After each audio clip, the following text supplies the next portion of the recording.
of course, that it's all connected to the tariff. This drop we've seen the lowest since March 2021, while WTI is lowest since February 2021. Both benchmarks have tumbled over the 5 consecutive sessions since U.S. President Donald Trump announced sweeping tariffs on most imports, sparking concerns. A global trade war would dent economic growth and hit fuel demand.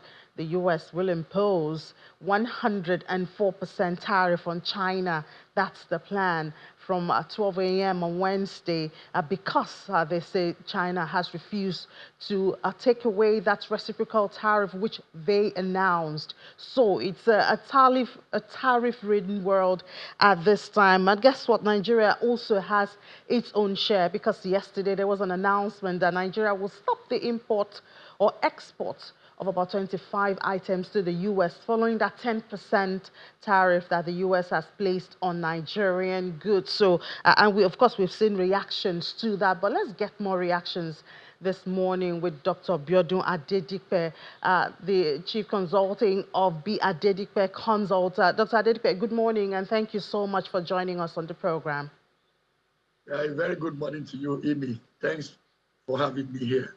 So, I mean, there were stories that the U.S. is not happy that Nigeria is reacting to the 10% tariff by stopping the export of about 20 or 25 items to the U.S. How do you think Nigeria should have responded to this 10% tariff?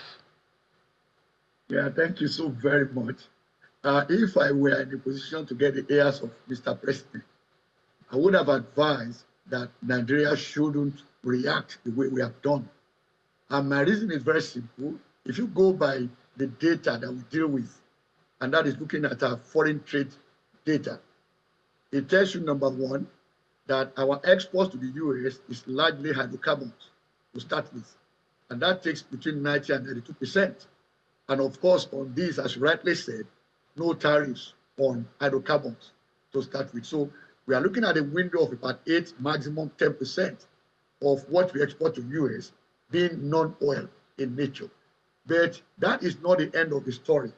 We should also look at the value involved and then ask ourselves, if there's an increase in tariff, I mean, some reports say it's 14% that the US government slammed on Nigeria. Of course, some say it's the minimum 10% that applies to all countries around the world. Now, whichever way it is, in my own view, our response should be more strategic, not direct in that manner. Instead of putting a restriction on the export of those items, we shall simply, to start with, ignore that, but now think about what to do. Should we begin to interrogate the direction of our trade in terms of redirecting the trade, not necessarily coming out frontally the way we have done? Should we also consider several other opportunities within the African region, where we talk about the Continental Free Trade Agreement? Can we begin to look at African countries, and now we can increase our footprint of export of non-oil products to other African countries?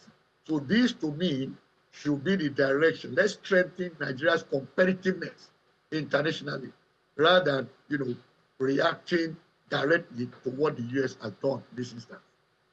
So on the other hand, we've seen the yen weakening, and it seems it's intentional by the Chinese government, to make their goods cheaper.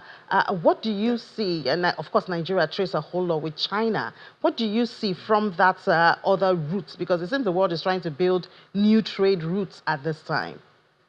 Exactly.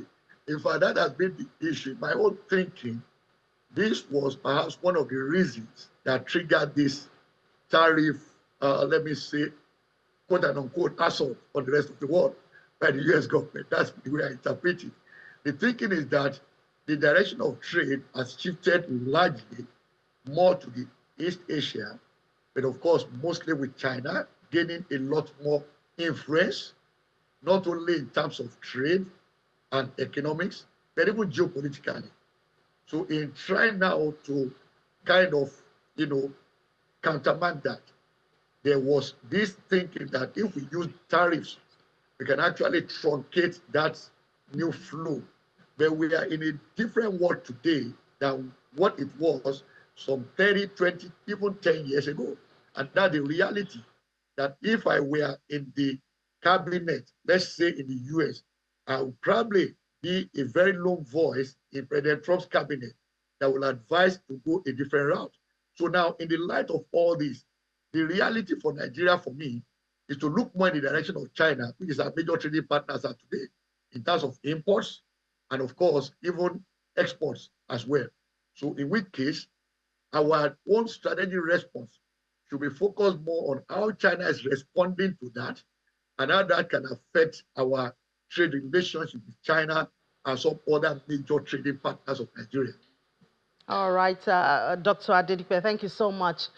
This is obviously an ongoing conversation. Founder and Chief Consultant of B. Adedipe Associates Limited, thank you so much for your time and views this morning. Thank you for having me.